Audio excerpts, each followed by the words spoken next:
वक्रतुंड महाकाय सूर्यकोटि समप्रभा। दोस्तों, आज मैं फिर से उपस्थित हूँ एक नई कहानी के साथ जिसका नाम है प्यार का रिश्ता। इस कहानी में हम कुछ दर्द, कुछ प्यार, कुछ त्याग, कुछ गलतफहमियां, ये सब कुछ देखेंगे। आइए इस कहानी को सुनते हैं जिसका नाम है प्यार का रिश्ता। निर्विघ्नं कुरु मे देवो सर्वकार्येषु सर्वदा।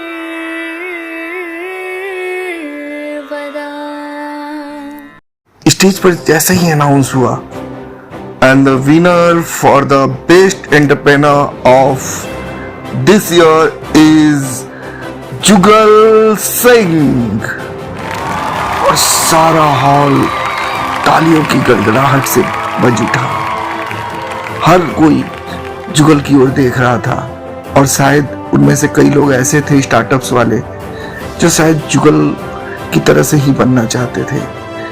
आज जुगल एक सफल कारोबारी है, बहुत बड़ा कारोबारी। आज उसका ब्रांड स्वादे जिंदगी देश के हर कोने में, हर दुकान पर मिलता है। आज जुगल बहुत खुश था। उसने स्टेज की तरफ जाते हुए अपनी वाइफ की तरफ देखा, निशा तो जैसे पागलों की तरह से ताली बजाए जा रही थी और जुगल एक विजेता की तरह से, जैसे उसने पूरी दुनिया अपने कदमों में ला दी थी। उसकी चाल एकदम विजेता वाली थी। वो धीरे धीरे चल के स्टेज पे जा रहा था और उसके दिमाग में चल रहा था, काश ये मौका मुझे पहले मिल गया होता। चलो 15 साल बाद ही सही, मुझे लोगों ने समझा तो सही। आज मैं सफल हूँ, आज मेरा एक अच्छा परिवार है। उसने ऊपर सर उठा के भगवान को धन्यवाद दिया, अपनी माँ को धन्यवाद दिया और स्टेज की ओर चल पड़ा। तो क्या टूटी शमशीरें, तो क्या टूटी शमशीरों से ही हो। कर हर मैदान फतेह, कर हर मैदान फतेह, कर हर मैदान फतेह रे बंदिया, हर मैदान फतेह, कर हर मैदान फतेह, कर हर मैदान फतेह, कर हर मैदान फतेह रे बंदिया, हर मैदान फतेह। स्टेज पर जाकर उसने बड़े गर्व से उस अवार्ड को लिया। उसी स्टेज पर कहा गया कुछ कहने के लिए, तो उसने बस इतना ही कहा, thank you very much, thank you thank you thank you.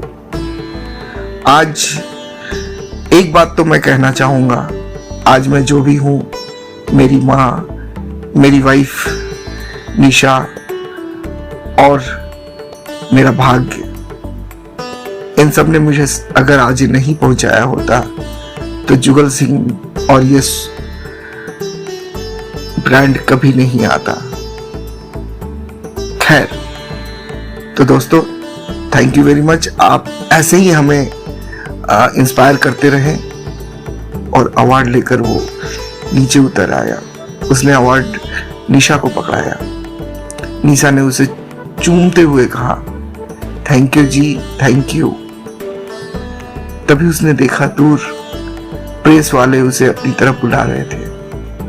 हर कोई जानना चाहता था जुगल की सफलता का राज। जुगल प्रेस में जाकर सभी लोगों को जवाब दे रहा था। तभी उसकी नजर रवि की तरफ पड़ी। रवि उसके कॉलेज का दोस्त था। वो कोने में खड़ा था। उसके चेहरे पे हंसी नहीं दिख रही थी। उसने प्रेस से अपना ध्यान अलग किया और रवि के पास जाकर खड़ा हो गया। क्यों भाई, तो खुश नहीं दिख रहा यार। जुगल, तुझसे 2 मिनट बात करनी थी। हाँ बोलना। तू साइड में चल। अच्छा सिगरेट पिएगा?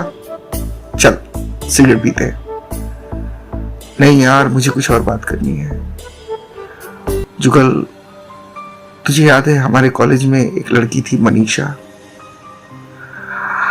ओह गॉड रवि, मत याद दिला उस चुड़ैल का नाम। उसने तो मेरी जिंदगी बर्बाद ही कर दी थी। बर्बाद? यार ऐसे मत बोल। तो और क्या बोलूं? जुगल, तू जानता है तू क्या कह रहा है? नहीं, मुझे जानना भी नहीं है। नहीं, तुझे सुनना पड़ेगा। और अचानक रवि को पता नहीं क्या हुआ, उसने उसे गिरेबान से पकड़ लिया। तो सुन, आज तू जो भी है उस मनीषा की वजह से है। बोला नहीं, ऐसा नहीं हो सकता है। जुगल, तुझे नहीं पता, मनीषा ही तेरे सफलता का राज है। नहीं रवि, ऐसा नहीं हो सकता। ये मेरी मेहनत है, ये मेरी मां की दुआएं हैं। मनीषा ने तो मेरी जिंदगी बर्बाद कर दी थी। नहीं जगल, रवि ने रुआ से होके कहा, मनीषा ने तुझे बचाया है। उसने तुझे कॉलेज में तेरी सजा कम करने की भी कोशिश की थी, लेकिन जब तुमने ब्रेड बेचना शुरू किया था तुम्हें तो पता ही नहीं है वो सारे ब्रेड खरीदता कौन था। दोस्त, वो मनीषा ही थी जो तेरे सारे ब्रेड खरीद लेती थी और वो खरीद कर गरीबों में बांट देती थी। उसने मुझे कसम दिया हुआ था कि मैं तुझे ना बताऊं, लेकिन वो मर रही है यार। Please please. तू सच कह रहा है रवि? जुगल तो जैसे आसमान से गिरा। हाँ मेरे भाई, मैं सही कह रहा हूं। मर रही है वो, उसे ब्लड कैंसर है। उसके पास ज्यादा समय नहीं है। एक बार वो तुझसे शायद मिलना चाहती है, या यूं कहूं आखिरी बार।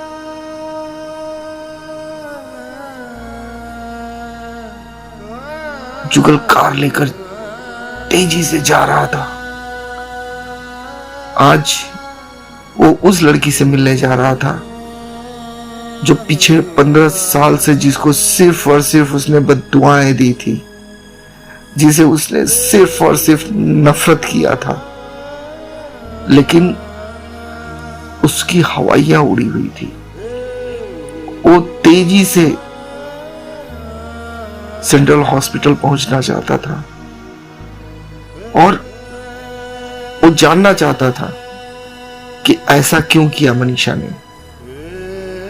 और ये सोचता हुआ वो अतीत की गहराइयों में जैसे खोता सा चला गया। ही उदास रहने दो, मुझको यूं ही उदास रहने दो।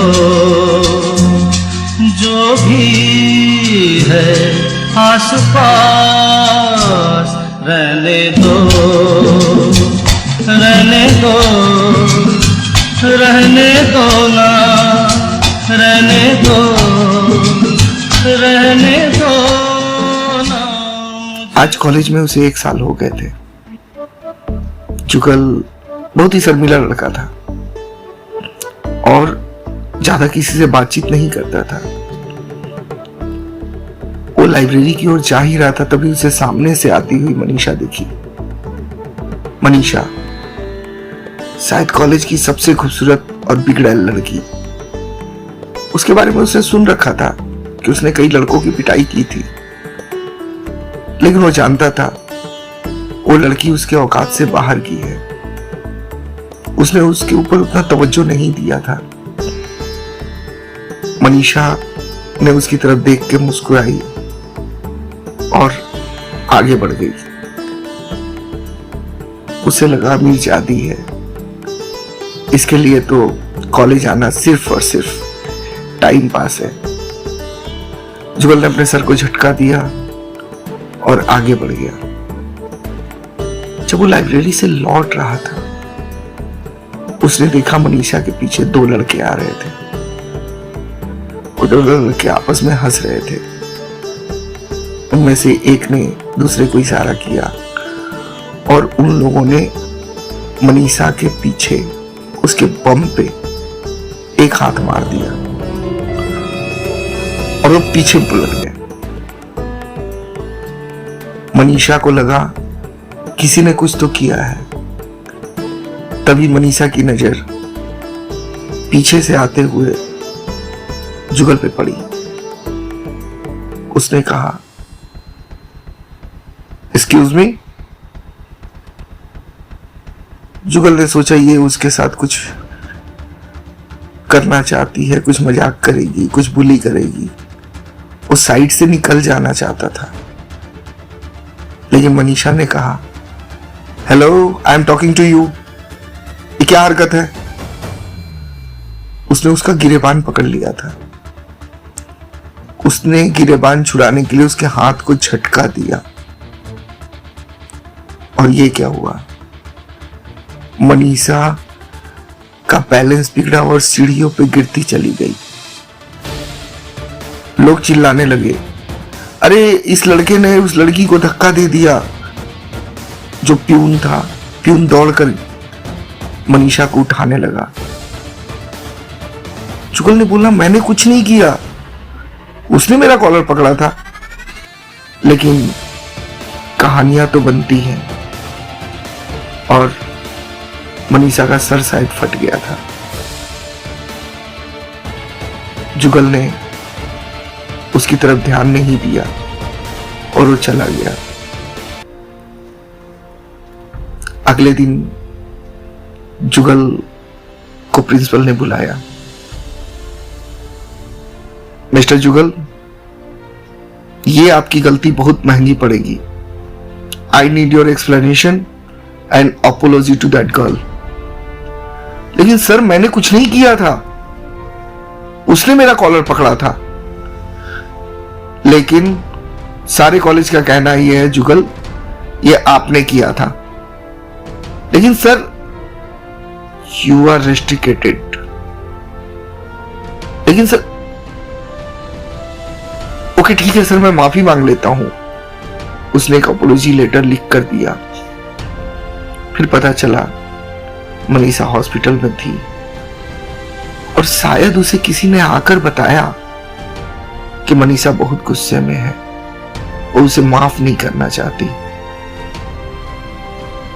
उसने भी कहा, ठीक है, मेरी लाइफ तो बर्बाद कर ही दी इसने, मुझे क्या। वो थका हारा घर पहुंचा। हम बेवफा हरगिज न थे, पर हम वफा कर ना सके। हमको मिली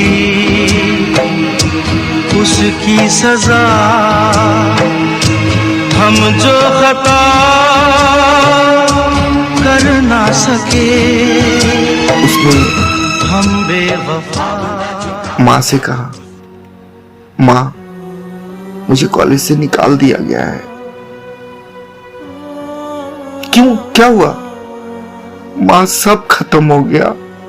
वो मनीषा, एक लड़की, उसने मेरी जिंदगी बर्बाद कर दी। माँ, मैंने कुछ नहीं किया था, वो खुद से गिर गई और लोग कह रहे हैं कि मैंने उसे धक्का दिया। माँ ने बहुत प्यार से उसके सर पे हाथ फेरा, उसको उसने गले से लगा लिया।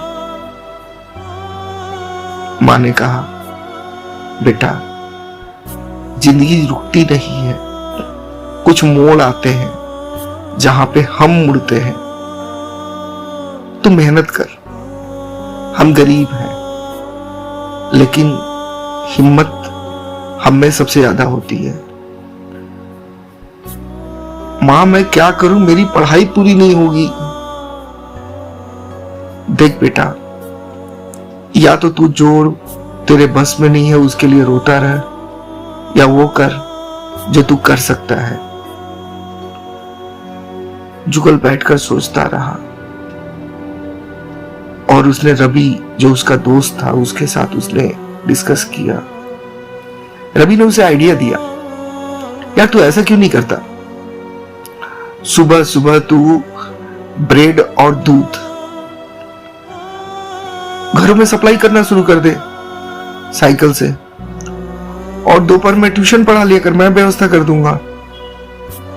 जुगल को यह आइडिया सही लगा और जुगल ने कुछ पैसे रवि से लेके कुछ पैसे मां से लेके घर घर में ब्रेड और दूध का काम शुरू कर दिया। वो लोगों के घरों में जाकर पूछता था, दूध, ब्रेड, बिस्किट, और धीरे धीरे करके उसने अपना काम बढ़ाना शुरू कर दिया। एक छोटी सी उसने फैक्ट्री लगा ली थी घर में, जहां वो खुद भी ब्रेड बनाने लगा। दूध की एजेंसी ले ली और धीरे धीरे करके उसका कारोबार 15 सालों में पूरे देश में फैल गया था। उसने अपने ब्रांड का नाम रखा था स्वादे जिंदगी। क्यों तरसता है तू बंदे, जल्द ही बदलेगा मंजर, झांक ले तू एक दफा बस दिल से अपने दिल के अंदर। तेरी भी औकात है, तू भी बन सकता है सिकंदर, हो तू भी बन सकता है सिकंदर। ओ सिकंदर, सिकंदर हो सिकंदर, झांक ले झांक ले झांक ले दिल के अंदर, हो सिकंदर, सिकंदर हो सिकंदर।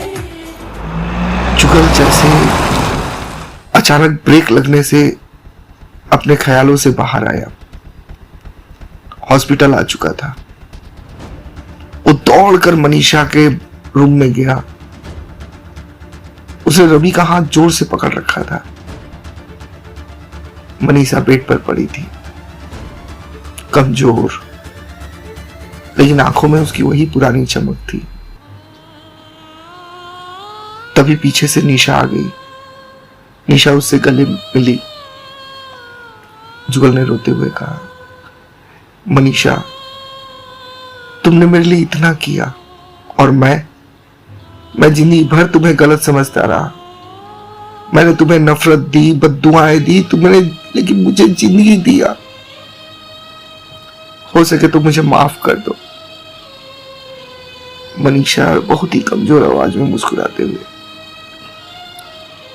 तो तुम्हें रवि ने सब कुछ बता दिया जुगल। जुगल, नफरत और प्यार में फर्क नहीं होता। मैं भी तुम्हें पसंद करने लगी थी। मैंने बहुत कोशिश किया था पापा को मनाने के लिए। मैंने लिखकर भी दिया था कि तुम नहीं थे वो, लेकिन मैं जिंदगी भर इसी गम में रही। मेरी वजह से तुम्हें कॉलेज से निकाल दिया गया था। और उस दिन मैं तुम्हें बचाना चाहती थी। मुझे बाद में पता चल गया था मेरे साथ बदतमीजी किसने किया था, लेकिन अब मेरे पास समय नहीं है जुगल। अब मेरे पास समय नहीं है, बस एक आखिरी ख्वाहिश बची है। जुगल आंसुओं में भीगा हुआ था। बोलो मनीषा, मैं कुछ भी करूंगा। ये जिंदगी तुम्हारी है, मेरा सब कुछ तुम्हारा है। मनीषा ने हल्की मुस्कान के साथ कहा, जुगल मैं जिंदगी भर गम में रही, जिंदगी भर अफसोस में रही। मैं चाहती थी तुम्हारे नाम का बिंदी अगर तुम्हारे हाथों से सिंदूर लगा लूं तो शायद मैं अपनी उस गिल्ट फीलिंग से बाहर आ जाऊं। जुगल सन्न रह गया। उसने निशा की ओर देखा। निशा अवाक थी, फिर भी उसने आंखों से इशारा किया, जैसे कह रही हो कि वो समझती है।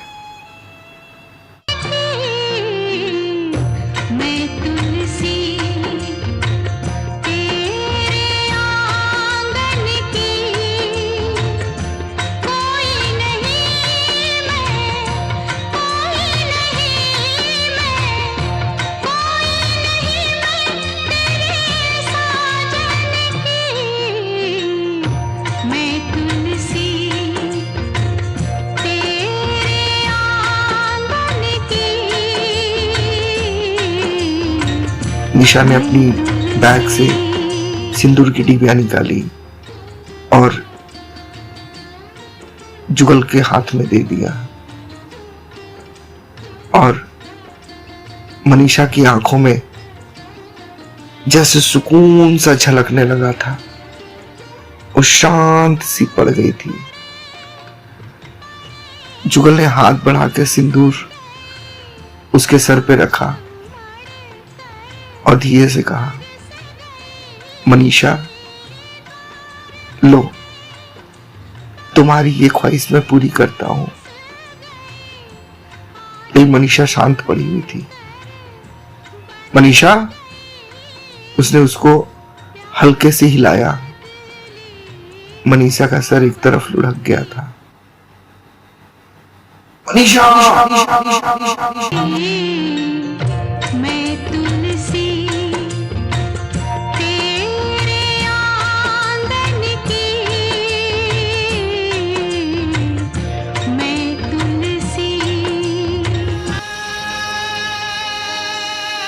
मनीषा की आंखें एक टक निशा की तरफ देख रही थी, जैसे कह रही हो, निशा तुम्हारा शुक्रिया।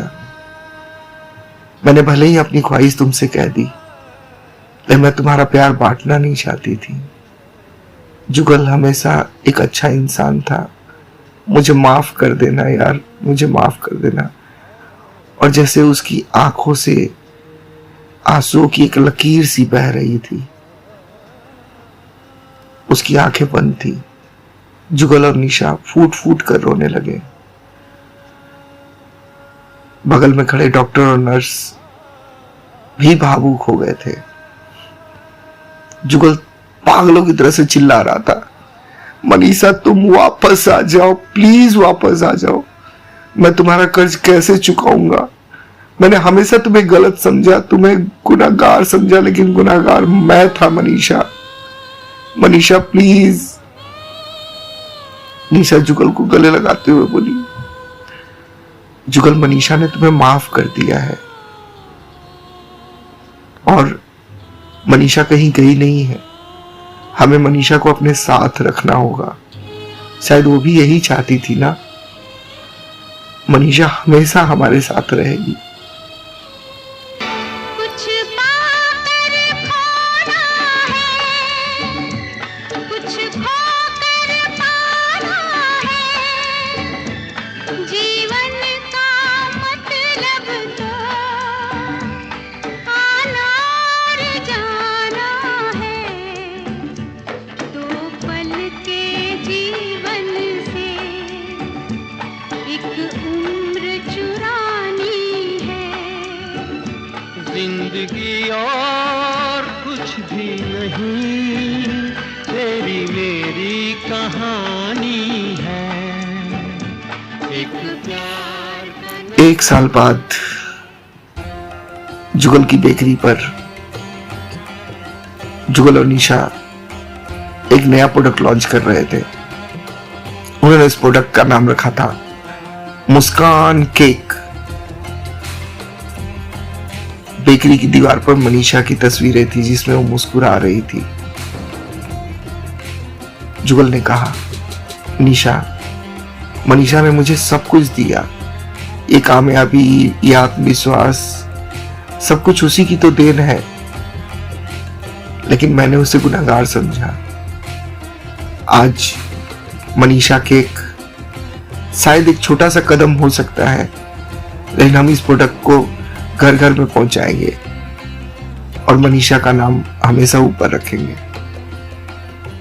निशा हौसला देते हुए बोली, जुगल, मनीषा ने तुम्हें प्यार दिया, उसकी प्यार को हम इस बेकरी में, इस दुनिया में बहुत फैलाएंगे और मनीषा हमारी जिंदगी का हिस्सा है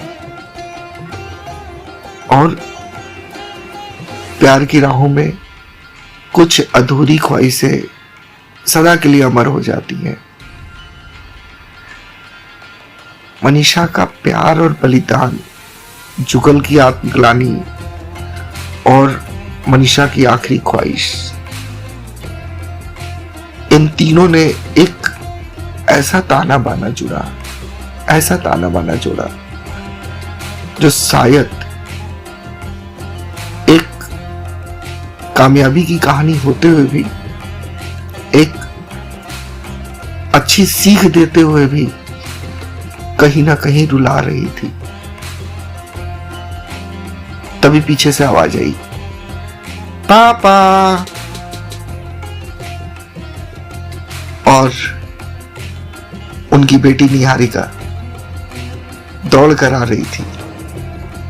जुगल को पहली बार एहसास हुआ निहारिका बिल्कुल मनीषा की तरह से ही चलती थी।